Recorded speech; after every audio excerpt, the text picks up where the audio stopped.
ഇന്നത്തെ കഥയിലേക്ക് എല്ലാവർക്കും സ്വാഗതം. ചാനൽ ആദ്യമായിട്ട് കാണുന്നവരാണെങ്കിൽ ഒന്ന് സബ്സ്ക്രൈബ് ചെയ്തിട്ട് ലൈക്ക് ചെയ്യണേ. അങ്ങനെ അമ്മയുടെ വഴക്കും കേട്ടിട്ട് സുധി പുറത്തേക്ക് ഇറങ്ങി വരികയാണ്. അപ്പോൾ സുധി അവിടെ നിന്നിട്ട് ഇങ്ങനെ എന്തൊക്കെയോ ഒരു എന്താ പറയുക തല്ല് കൊണ്ടതിൻ്റെ ആ ഒരു ഇതിലൊക്കെ നിൽക്കുകയാണ്. ആ സമയത്ത് രേവതി സുധിയെ തന്നെ നോക്കിക്കൊണ്ട് മാറി നിൽക്കുന്നുണ്ടായിരുന്നു. കാരണം അവൻ്റെ ആ ഒരു പെരുമാറ്റമൊക്കെ കാണുന്ന സമയത്ത് രേവതിക്ക് ചെറുതായിട്ടൊരു സ്പെല്ലിംഗ് മിസ്റ്റേക്ക് തോന്നുന്നുണ്ട്. മകൻ പോയതിന് പിന്നാലെ തന്നെ അമ്മയും അത്രയും നേരം മകനെ ഞാൻ കുറ്റം പറഞ്ഞല്ലോ എന്നൊക്കെ ഓർത്തുകൊണ്ട് പുറത്തേക്ക് ഇറങ്ങി വരികയാണ്. അവസാനം രേവതിക്ക് മനസ്സിലാവുന്നുണ്ട് സച്ചേട്ടൻ പറഞ്ഞത് തന്നെയാണ് ശരി. കാരണം ഇത്രയും പ്രശ്നങ്ങൾ ഇവിടെ ഉണ്ടാക്കിയിട്ടും നീ അതെല്ലാം കണ്ട് ആസ്വദിച്ച് നിൽക്കുമായിരുന്നല്ലേ. സച്ചേട്ടൻ ദേഷ്യത്തോടെ ആ സമയത്ത് പറഞ്ഞതൊക്കെ അവൾക്ക് ഓർമ്മ വരികയാണ്. ആ സമയത്ത് ചന്ദ്ര പറഞ്ഞിട്ടുണ്ടായിരുന്നു അവന് ടിക്കറ്റ് എടുക്കാനുള്ള കാശ് ഇപ്പോൾ കയ്യിലില്ല, ശമ്പളം കിട്ടിയിട്ടില്ല എന്ന് പറഞ്ഞപ്പോൾ ഞാൻ കൊടുത്തതാ.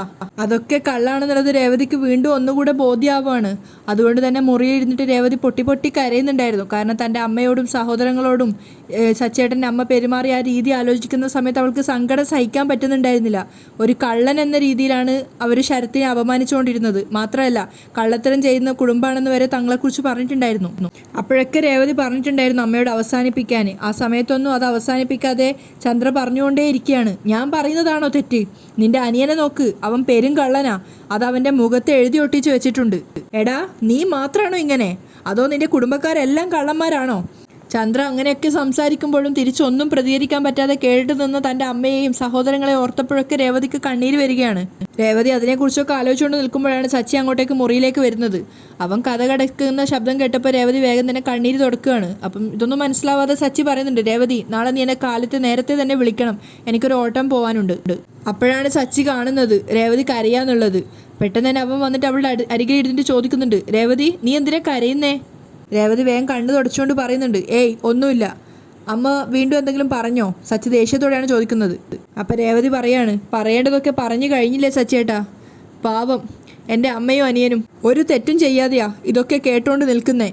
അപ്പം സച്ചി പറയുന്നുണ്ട്, ശരത്ത് നിരപരാധിയാണെന്ന് എല്ലാവർക്കും മനസ്സിലായില്ലേ? അമ്മയെ കൊണ്ട് മാപ്പും പറയിച്ചു, പിന്നെ എന്തിനാ നീ കരയുന്നേ? പക്ഷെ അതൊന്നും രേവതിയുടെ സങ്കടത്തെ മായ്ച്ചു കളയുന്നതായിരുന്നില്ല. അപ്പം സച്ചി പറയുന്നുണ്ട്, അമ്മയും മോനും ചേർന്നുള്ളൊരു നാടകമായിരുന്നു ഇതൊക്കെ. അവസാനം അമ്മയുടെ വായ മൂടിക്കെട്ടിയില്ലേ? നിന്റെ കുടുംബത്തെ അപമാനിക്കാൻ നോക്കിയിട്ട് ഒടുവിൽ അമ്മയാ അപമാനിതയായത്. വിട്ടുകള നീ, കരയാതെ. സച്ചി അവളെ ആശ്വസിപ്പിക്കുന്നുണ്ട്. പക്ഷെ അപ്പോഴും രേവതി പൊട്ടിക്കരയാണ്. എന്നിട്ട് അവൾ അവനോട് ചോദിക്കുന്നുണ്ട്, എത്ര തവണയായി ഇങ്ങനെ എന്നെയും കുടുംബത്തെയും അപമാനിക്കാൻ നോക്കുക? ഞങ്ങൾ പാവങ്ങളായതുകൊണ്ടല്ലേ ഇങ്ങനെയൊക്കെ ചെയ്യുന്നത്? അത് കേട്ടത് സച്ചി പറയുന്നുണ്ട്, ഇവിടെയുള്ളവരൊക്കെ പിന്നെ കോടീശ്വരന്മാരാണല്ലോ. രാജപരമ്പരയിൽപ്പെട്ടയാളാ എൻ്റെ അമ്മ. പണം കൊണ്ടുള്ള മെത്തയിലാ അവർ കിടക്കുന്നത്. എൻ്റെ രേവതി, നിന്റെ കുടുംബം പോലെ ഒരു സാധാരണ കുടുംബം തന്നെയാ ഇതും. ഞാനൊരു സാധാരണക്കാരനായ കാർ ഡ്രൈവറും. നീ എന്തിനാ നിന്റെ കുടുംബത്തെ ഇങ്ങനെ താഴ്ത്തി സംസാരിക്കുന്നത്? എല്ലാവരും ഒരുപോലെയാ.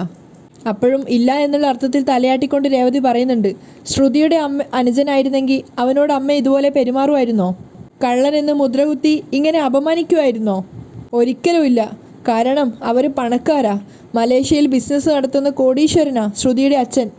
അതിൻ്റെ ബഹുമാനവും സ്നേഹവും അമ്മ ശ്രുതിക്ക് കൊടുക്കുന്നുണ്ട്. പാവങ്ങളായതുകൊണ്ട് തന്നെയാ പണം മോഷ്ടിച്ചു എന്ന് പറഞ്ഞ് അമ്മ ഞങ്ങളെ അപമാനിച്ചത്. എൻ്റെ അമ്മയും അനിയനും അനിയത്തിയും എല്ലാവർക്കും മുന്നിൽ അപമാനിതരായി തലകുനിച്ച് നിൽക്കുന്ന രംഗം എൻ്റെ മനസ്സിൽ നിന്നും മായുന്നില്ല. രേവതി കരഞ്ഞുകൊണ്ടാണ് പറയുന്നത്. അത് കേട്ടപ്പോൾ സച്ചിക്കും വിഷമം തോന്നുന്നുണ്ടായിരുന്നു. പുറത്തുനിന്നുള്ള ആരെങ്കിലും ആയിരുന്നു ഇങ്ങനെയൊക്കെ പറഞ്ഞിരുന്നെങ്കിൽ ഞാൻ അവർക്ക് വേണ്ടത് കൊടുത്തേനെ. ഇവിടുത്തെ അമ്മയായതുകൊണ്ടാ. അപ്പോൾ സച്ചി പറയുന്നുണ്ട്, അമ്മയായതുകൊണ്ട് എന്താ? നമ്മൾ തെറ്റ് ചെയ്യാത്തിടത്തോളം നമ്മൾ ആരെയും ഭയക്കേണ്ട കാര്യമില്ല. നമ്മൾ വേണ്ട സമയത്ത് തക്കതായ മറുപടി കൊടുത്തിരിക്കണം. അത് അമ്മയെന്നല്ല, ആരായാലും ശരി, അത് വേണ്ട സമയത്ത് കൊടുത്തിരിക്കണം. അല്ലാതെ അപ്പം മിണ്ടാതിരുന്നിട്ട് മുറിയിൽ വന്നിരുന്ന് കരയല്ല വേണ്ടത്. അപ്പം രേവതി ചോദിക്കുന്നുണ്ട്, എന്ത് പറയാനാ ഞാൻ? ശരത്തിന് അന്നൊരു തെറ്റ് പറ്റിയിട്ടുണ്ട്. പക്ഷെ അതിലവന് കുറ്റബോധമുണ്ട്. ഇന്ന് വരെ ഞങ്ങളാരും ഒരു പൈസ പോലും മോഷ്ടിച്ചിട്ടില്ല, മോഷ്ടിക്കുകയും ഇല്ല. നല്ലവണ്ണം അധ്വാനിച്ചിട്ട് തന്നെയാ കുടുംബം പുലർത്തിയിരുന്നത്. അച്ഛൻ കൂടെ ഇല്ലാത്തപ്പോൾ പട്ടിണി കിടന്നിട്ടുണ്ട്. ഭക്ഷണത്തിന് വേണ്ടി പോലും ആരുടെ മുന്നിലും കൈനീട്ടുകയോ മോഷ്ടിക്കുകയോ ചെയ്തിട്ടില്ല. അങ്ങനെയുള്ള ഞങ്ങളെയാ കള്ളന്മാരെന്ന് വിളിച്ചത്. മോഷ്ടാക്കളുടെ കുടുംബം മാത്രമേ ഞങ്ങളുടേത്. രേവതി കരഞ്ഞുകൊണ്ട് പറയാണ്. അപ്പോൾ സച്ചി പറയുന്നുണ്ട്, അമ്മ അങ്ങനെ പറയരുതായിരുന്നു. അവരങ്ങനെ പറഞ്ഞത് തെറ്റായിപ്പോയി. അതുകൊണ്ട് തന്നെയാ ഞാൻ അമ്മയോട് കയർത്ത് സംസാരിച്ചത്. പക്ഷെ അപ്പോഴും രേവതി കരഞ്ഞുകൊണ്ട് വന്ന് ബെഡിലിരിക്കുകയാണ്. അപ്പോൾ സച്ചി പിന്നാലെ വന്നിട്ട് അവളോട് പറയുന്നുണ്ട്, ഒടുക്കം സത്യം എന്താണെന്ന് എല്ലാവർക്കും ബോധ്യമായല്ലോ, നീ കരയാതിരിക്കേ. അപ്പോൾ രേവതി പറയാണ്, എൻ്റെ അമ്മയ്ക്ക് ഇതൊന്നും സഹിക്കാനാവില്ല.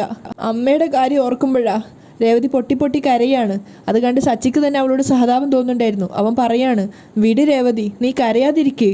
അമ്മ പറയുന്നതിനൊക്കെ ചെവി കൊടുത്താ കരയാനേ നേരം കാണൂ. കണ്ണ് തുടക്ക്. പക്ഷെ രേവതി മൈൻഡ് വെക്കുന്നില്ല. കണ്ണ് തുടക്കാനല്ലേ ഞാൻ പറഞ്ഞത്. അപ്പോഴും രേവതി അനങ്ങാതിരിക്കുക. അപ്പോൾ സച്ചി അവളുടെ മുഖം തിരിച്ചിട്ട് കണ്ണ് തുടച്ചു കൊടുക്കുന്നുണ്ട്. ആ സമയത്ത് രേവതി ആണെങ്കിൽ സ്നേഹത്തോടെ അവനെ നോക്കുകയാണ്. പക്ഷേ രേവതിയുടെ അവസ്ഥ കാണുന്തോറും സച്ചിക്ക് പാവം തോന്നുന്നുണ്ടായിരുന്നു. കാരണം എല്ലാ വഴക്കും കേട്ട് ആ വീട്ടിലെ ജോലി ചെയ്യുന്ന ഒരു പാവം പെണ്ണിനോട് തോന്നുന്ന ഒരു സിമ്പതി. അപ്പോൾ സച്ചി എഴുന്നേറ്റിട്ട് കുറച്ച് വെള്ളം എടുത്തിട്ട് രേവതിക്ക് കൊടുക്കുകയാണ് കുടിക്കാൻ വേണ്ടിയിട്ട്. അപ്പോൾ രേവതി അവനെ തന്നെ നോക്കിക്കൊണ്ട് ആ വെള്ളം വാങ്ങിക്കുകയാണ്. അതിനുശേഷവും രേവതി കരയുന്ന കണ്ടപ്പോൾ സച്ചി പറയുന്നുണ്ട്, കരയേണ്ട ആവശ്യമൊന്നുമില്ല. അച്ഛമ്മ എപ്പോഴും പറയാറുണ്ട്, നമ്മുടെ ഭാഗത്ത് സത്യം ഉണ്ടെങ്കിൽ ആ സത്യം നമ്മളെ രക്ഷപ്പെടുത്തുമെന്ന്. ശരത്ത് തെറ്റ് ചെയ്തിട്ടില്ല. സത്യ അവൻ്റെ ഭാഗത്താ. അതുകൊണ്ട് തന്നെ അവൻ രക്ഷപ്പെട്ടു. മാങ്ങാണ്ടി നട്ടാ മാവേ ഉണ്ടാവുള്ളൂ, അല്ലാതെ കാഞ്ഞിര മരം ഉണ്ടാവില്ലല്ലോ. രേവതി സംശയത്തോടെ സച്ചിയെ നോക്കിയപ്പോൾ സച്ചി പറയുന്നുണ്ട്, ഞാനൊരു ഉദാഹരണം പറഞ്ഞേ ഉള്ളൂ. നല്ലത് ചെയ്താൽ നല്ലത് കിട്ടും. അത് ആര് വിചാരിച്ചാലും മാറ്റാൻ പറ്റില്ല. എൻ്റെ അമ്മ പലതും പറയും, മുന്നും പിന്നും നോക്കാതെ സംസാരിക്കും. നീ പൂ കെട്ടുന്നവളല്ലേ? എല്ലാ പൂക്കൾക്കും ഒരേ കളറാണോ? പെട്ടെന്ന് രേവതി പറയുന്നുണ്ട്, അല്ല, മല്ലി, മുല്ല, റോസ്, എല്ലാ പൂക്കൾക്കും വേറെ വേറെ നിറങ്ങളാണ്. രേവതി ആവേശത്തോടെ കണ്ടപ്പോൾ സച്ചി തന്നെ അന്താളിച്ചു പോവുകയാണ്. പെട്ടെന്ന് രേവതിയുടെ ആ ഒരു ഭാവം മാറുകയാണ്. അതുവരെ കരഞ്ഞൊരു പൊട്ടിപ്പെണ്ണായിരുന്നില്ല രേവതി ആ സമയത്ത്. സച്ചി അതിശയത്തോടെ നോക്കുമ്പോൾ രേവതി ചോദിക്കുന്നുണ്ട്, ഇത് നിങ്ങൾക്കും അറിയാവുന്നതല്ലേ? പിന്നെ എന്തിനാ ചോദിച്ചേ? അപ്പോൾ സച്ചി ചിരിച്ചുകൊണ്ട് പറയുന്നുണ്ട്, പിന്നെ പൂക്കളെ കൊണ്ട് പറയുമ്പോൾ ആ മുഖം LED ബൾബ് പോലെ പ്രകാശിക്കുന്നത് കണ്ടോ? അപ്പം ചെറുതായിട്ടൊന്ന് ചമ്മിയിട്ട് രേവതി തലതാഴ്ത്തിയിരിക്കുകയാണ്. അപ്പം സച്ചി പറയുന്നുണ്ട്, പൂക്കൾ പല കളറിൽ. അപ്പം പിന്നെ മനുഷ്യരുടെ കാര്യം പറയാനുണ്ടോ? അവർ പലതരക്കാരാ. അതിലൊരു തരാ എൻ്റെ അമ്മ. എല്ലാ പൂക്കളും നമ്മൾ തലയെ ചൂടാറില്ലല്ലോ. അതുപോലെ അമ്മ പറയുന്ന വാക്കുകളും നമ്മൾ ചെവിയിൽ എടുക്കേണ്ടതില്ല. വിട്ടുകളാ. അപ്പം രേവതി കരഞ്ഞോണ്ട് ചോദിക്കുന്നുണ്ട്, എന്നെ കാണാൻ എൻ്റെ അമ്മയും സഹോദരങ്ങളും ഇനി ഈ വീട്ടിലേക്ക് വരുമോ? എങ്ങനെ വരും അവര്? ഒരു ബഹുമാനവും കൊടുക്കാത്ത ഈ വീട്ടിൽ എങ്ങനെ വരും അവര്? പെട്ടെന്ന് സച്ചി തിരിച്ചു ചോദിക്കുന്നുണ്ട്, ഞാനില്ലേ ഇവിടെ? അവരെ ബഹുമാനിക്കാനും സ്നേഹിക്കാനും ഞാനില്ലേ? നിന്റെ അമ്മ എൻ്റെ കൂടി അമ്മയാ, സഹോദരങ്ങളും എൻ്റെ സഹോദരങ്ങളാ. അത് കേട്ടതും രേവതി സ്നേഹത്തോടെയും ബഹുമാനത്തോടെയും അവനെ നോക്കുകയാണ്. അപ്പോൾ സച്ചി പറയുന്നുണ്ട്, നിങ്ങളുടെ അച്ഛൻ ഇപ്പം ഇല്ല. അദ്ദേഹം ഉണ്ടായിരുന്നപ്പോൾ നിങ്ങളെ എങ്ങനെ സ്നേഹിച്ചോ സംരക്ഷിച്ചോ അതുപോലെ തന്നെ ഞാനും അങ്ങനെ തന്നെ ചെയ്യും. ആര് ബഹുമാനിച്ചില്ലെങ്കിലും ഞാൻ ബഹുമാനിക്കുന്നുണ്ട് നിങ്ങളെ. ഞാൻ ഉള്ളിടത്തോളം കാലം നിന്റെ അമ്മയ്ക്കും സഹോദരങ്ങൾക്കും ഈ വീട്ടിൽ ധൈര്യത്തോടെ കടന്നു വരാം. ആരും അപമാനിക്കില്ല അവരെ. അതിന് ഞാൻ സമ്മതിക്കില്ല. ആ സമയത്ത് രേവതിയുടെ കണ്ണീര് ശരിക്കൊരു പുഞ്ചിരി നിറഞ്ഞ കണ്ണീരായിട്ട് മാറുകയാണ്. മാത്രമല്ല അവൾക്ക് അവളുടെ ഭർത്താവിനെ കുറിച്ച് ഓർത്ത അഭിമാനവും പ്രണയവും സ്നേഹവും ബഹുമാനവും ഒക്കെ തോന്നുക. അപ്പം സച്ചി പറയുന്നുണ്ട്, ഇനി നീ ഇങ്ങനെയൊന്നും പറയല്ലേ രേവതി. രേവതി ഒരു വാക്ക് പോലും മറുത്തു പറയാതെ എഴുന്നേറ്റ് സച്ചിയെ കെട്ടിപ്പിടിക്കുകയാണ്. സച്ചിക്ക് ആദ്യം കാര്യം മനസ്സിലായില്ല. അവൾ കരയുന്ന കണ്ടിട്ട് സച്ചി ചോദിക്കുന്നുണ്ട്, എന്തിനാ കരയുന്നേ? അപ്പം രേവതി പുഞ്ചിരിച്ചുകൊണ്ട് പറയാണ്, സന്തോഷം കൊണ്ടാ. ആ സന്തോഷം അവരുടെ പ്രണയത്തിലേക്ക് വഴുതി മാറാൻ കുറഞ്ഞ സമയം വേണ്ടി വന്നുള്ളൂ. രേവതി സച്ചിയുടെ കവിളിലേക്ക് ചേർത്ത് ഉമ്മ വെച്ചു കൊടുക്കുകയാണ്. അവർ മാത്രമുള്ള അവരുടെ ഒരു സുന്ദര നിമിഷം തന്നെയായിരുന്നു അത്. അങ്ങനെ നേരം വെളുത്തതിന് ശേഷം ശ്രീ വർഷയെ കൂട്ടാൻ വേണ്ടിയിട്ട് പോയിരിക്കുകയാണ്. ആ സമയത്ത് ശ്രീ വെറുതെ അവളെ കളിയാക്കിക്കൊണ്ട് ചോദിക്കുന്നുണ്ട്, വണ്ടി ഇടയ്ക്കിടയ്ക്ക് ഇങ്ങനെ കംപ്ലൈൻ്റ് ആവുന്നുണ്ടല്ലോ, എന്താണെന്നറിയില്ല. വർഷയും പറയാണ്, വണ്ടിയുടെ കംപ്ലൈൻറ്റ് മാത്രമായിരിക്കില്ല, ഒരുപക്ഷെ ഓടിക്കുന്ന ആളുടെ കംപ്ലൈൻറ്റും കൂടി ആയിരിക്കാം. ശ്രീ തമാശയാക്കിക്കൊണ്ട് പറയാണ്. അപ്പം വർഷ ചിരിച്ചുകൊണ്ട് ചോദിക്കുന്നുണ്ട്, എനിക്ക് സ്കൂട്ടർ നേരാവണ്ണം ഓടിക്കാൻ അറിയില്ലെന്നാണോ നീ പറയുന്നേ? ആ, ഏറെക്കുറെ അങ്ങനെ തന്നെ. നീ എപ്പോഴാണ് നേരാവണ്ണം വണ്ടി ഓടിച്ചിട്ടുള്ളത്? എൻ്റെ കൺമുന്നിൽ വെച്ചിട്ടല്ലേ ഒരു സ്ത്രീയെ ഇടിച്ചിട്ടത്. സത്യം പറ, നേരായ വഴിക്ക് തന്നെയാണോ നിനക്ക് ലൈസൻസ് കിട്ടിയത്? അതല്ല നിന്റെ അച്ഛൻ്റെ സ്വാധീനം ഉപയോഗിച്ച് വളഞ്ഞ വഴി കൂടി എടുത്തു തന്നതാണോ? നീ എന്താ എന്നെ കളിയാക്കുവാണോ? ഞാൻ കഷ്ടപ്പെട്ട് പഠിച്ചിട്ട് തന്നെയാണ് ലൈസൻസ് എടുത്തത്. അത് കേട്ടതും ശ്രീകാന്ത് പൊട്ടി പൊട്ടി ചിരിക്കുകയാണ്. എന്തിനാ ചിരിക്കുന്നേ? ഓ, കളിയാക്കുവാണല്ലേ? നിന്നെ ഞാൻ എന്ന് പറഞ്ഞിട്ട് ശ്രീയെ ഇങ്ങനെ കുത്തി കുത്തി വേദനിപ്പിക്കുകയാണ് വർഷ. അപ്പം ശ്രീകാന്ത് ചിരിച്ചുകൊണ്ട് പറയാണ്, അതല്ല, നീ ലൈസൻസ് എടുക്കേണ്ടിയിരുന്നില്ല. നീ എപ്പോഴും എൻ്റെ വണ്ടിയിലല്ലേ വരികയും പോവുകയും ചെയ്യുന്നത്. ഓ, നിനക്ക് ഞാനൊരു ബുദ്ധിമുട്ടായല്ലേ? എന്നാൽ ഞാൻ വരുന്നില്ല. വർഷ ചെറുങ്ങിക്കൊണ്ട് പറയാണ്, ഒരു ഓട്ടോ വിളിച്ച് പൊക്കോളാം. വർഷ തിരിഞ്ഞു പോകാൻ നോക്കിയതും ശ്രീകാന്ത് പറയുന്നുണ്ട്, ഏയ് വർഷ, പിണങ്ങല്ലേ, വാ, വന്ന് വണ്ടി കയറ്. അപ്പം വർഷ ഇങ്ങനെ മുഖമൊക്കെ വീർപ്പിച്ച് നിൽക്കുകയാണ്. അപ്പം ശ്രീകാന്ത് പറയുന്നുണ്ട്, നിന്റെ സ്കൂട്ടർ എന്നും വർക്ക്ഷോപ്പിലായിരിക്കണമെന്നാണ് എൻ്റെ പ്രാർത്ഥന. എങ്കിൽ പിന്നെ എപ്പോഴും നീ എൻ്റെ ബൈക്കിൻ്റെ പുറകെ കാണുമല്ലോ. അത് കേട്ടതും വർഷ കൂളാവുകയാണ്. അങ്ങനെ പറ. അങ്ങനെ രണ്ടുപേരും കൂടെ ബൈക്കിൽ കയറിയിട്ട് അവിടെ നിന്നും പോകുന്നുണ്ട്. ശ്രീയും വർഷയും ബൈക്കിൽ അങ്ങനെ പോയിക്കൊണ്ടിരിക്കുമ്പോഴാണ് റോട്ടിൽ വെച്ചിട്ട് സാധനങ്ങൾ എന്തൊക്കെയോ വാങ്ങിയിട്ട് ചന്ദ്രയുടെ കൂട്ടുകാരായിരുന്ന ഭാമ അങ്ങോട്ട് അതേ വഴി നടന്നു വരുന്നുണ്ടായിരുന്നു. അപ്പോൾ ഭാമ നോക്കുന്ന സമയത്ത് ശ്രീകാന്തിൻ്റെ പുറകിൽ ഒരു പെൺകുട്ടി ഇരുന്ന് അവർ രണ്ടുപേരും കളിച്ചുല്ലസിച്ച് സല്ലപിച്ചൊക്കെ പോവുകയാണ്. അപ്പം ഭാമ വിചാരിക്കുന്നുണ്ട്, ശ്രീകാന്ത് അല്ലേ അത്, അവൻ്റെ ബൈക്കിൻ്റെ പുറകിൽ ഏതോ ഒരു പെൺകുട്ടി, ഇവൻ ആള് കൊള്ളാലോ, ചന്ദ്ര ഇത് വല്ലോ അറിയുന്നുണ്ടാവോ? അവരിങ്ങനെ സ്വയം ഓരോന്ന് പിറുവിറുത്തോണ്ടിരിക്കുകയാണ്. അങ്ങനെ ശ്രീ ആ സമയം കൊണ്ട് സ്റ്റുഡിയോയിൽ എത്തിയിട്ട് വർഷ അവിടെ ഇറക്കുന്നുണ്ടായിരുന്നു. അതിനുശേഷം വർഷയോടമ്മ പറയുന്നുണ്ട്, ഓക്കെ ഞാൻ പോട്ടെ, വൈകുന്നേരം വിളിക്കാൻ വരാം. Okay, love you. ശ്രീകാന്ത് തിരിച്ചു പറയാണ്. എന്ത് നീ എന്താ എന്നോട് തിരിച്ച് മറുപടി ഒന്നും പറയാത്തത്? Love you to. ശ്രീകാന്ത് ചെറിയൊരു ചമ്മലോടെയാണ് പറയുന്നത്. വൈകുന്നേരം കാണാം. ശ്രീകാന്ത് വണ്ടി എടുത്തതും വർഷ ഓക്കെ എന്നൊക്കെ പറയുന്നുണ്ട്. വീണ്ടും വർഷയ്ക്ക് എന്തോ ഒരു വിഷമം, ഒരു മിസ്സിങ് ഫീൽ ചെയ്യാണ്. അവൾ വീണ്ടും ശ്രീയോട് പറയുന്നുണ്ട്, ശ്രീകാന്തേ എന്തേ പറ്റി? നിനക്ക് പോവാൻ തിരക്കുണ്ടോ? എന്തോ നിന്നെ കണ്ടിരിക്കണമെന്ന് തോന്നുവാ. അവരുടെ രണ്ടുപേരുടെയും പ്രണയം നിറഞ്ഞൊരു നിമിഷമാണ്. അപ്പോൾ ശ്രീകാന്ത് പറയുന്നുണ്ട്, ചെന്ന് ജോലി ചെയ്, വൈകുന്നേരം കാണാം, ബൈ. അങ്ങനെ രണ്ടുപേരും പരസ്പരം അവിടുന്ന് പോവാണ്. അതേസമയം രാവിലെ 7:30 രേവതി എഴുന്നേക്കാത്തതിൻ്റെ ടെൻഷനിലാണ് ചന്ദ്ര ഉള്ളത്. വാതിലിന് മുട്ടിയാലോ എന്നൊക്കെ ആലോചിച്ചിട്ട് രേവതിയുടെ മുറിക്ക് മുന്നിൽ വന്ന് നിന്ന് അവസാനം മുട്ടാൻ വേണ്ടി റെഡി ആയതും രേവതി വാതിൽ തുറന്ന് പുറത്തേക്ക് ഇറങ്ങാണ്. അപ്പം കുളിച്ചിട്ട് ഈറനണിഞ്ഞ ഒരു വേഷത്തിലാണ് രേവതി ഉണ്ടായിരുന്നത്. രേവതി കുളിച്ച കണ്ടാൽ തന്നെ ചന്ദ്രക്ക് ഉറപ്പാണ് തലേന്ന് രാത്രി എന്തോ സംഭവിച്ചിട്ടുണ്ട് എന്നുള്ളത്. അതുകൊണ്ട് തന്നെ ചന്ദ്ര ഇങ്ങനെ രേവതിയെ ദേഷ്യത്തോടെ നോക്കുകയാണ്. രേവതിയാണെങ്കിൽ പഴയതുപോലെ തന്നെ ആ ഒരു നാണത്തോടെയും അങ്ങനെയൊക്കെയാണ് നിൽക്കുന്നത്. അതിനുശേഷം രേവതിയോട് പോയി തട്ടിക്കയറുകയാണ്. സമയം എത്രയായിന്നറിയോ? നീ എന്താ എഴുന്നേക്കാൻ വൈകിയത്? വൈകി. രേവതി നാണത്തോടെ പറയാണ്. ഡീ, ഇതെന്താ പതിവില്ലാതെ രാവിലെ തന്നെ കുളിയൊക്കെ കഴിഞ്ഞ് തലയിൽ തോർത്തും കെട്ടി? ഏയ് ഒന്നുമില്ല അമ്മേ, ചുമ്മാ. ഒരു ഗ്ലാസ് ചായക്ക് വേണ്ടി ഉച്ചവരെ കാത്തിരിക്കണോ ഞാൻ? വേണ്ടമ്മേ, ഒരു 10 മിനിറ്റ്, ഞാൻ ഇപ്പം എടുത്തിട്ട് വരാം. രേവതി വേഗം അവിടുന്ന് പോവുകയാണ്. ആ സമയത്ത് ചന്ദ്ര ചിന്തിക്കുന്നുണ്ട്, എന്ത് പറ്റി ഇവക്ക്? ഒരുമാതിരി ചിരിയൊക്കെ ചിരിച്ചിട്ട് പോകുന്നേ. നടക്കരുതെന്ന് ഞാൻ ആഗ്രഹിക്കുന്നത് മിക്ക ദിവസവും നടക്കുന്നുണ്ടെന്നാ തോന്നുന്നേ. ഇനി ഇവൾ പെട്ടെന്ന് തന്നെ അമ്മയാവോ? പെട്ടെന്ന് തന്നെ പ്രസവിക്കും.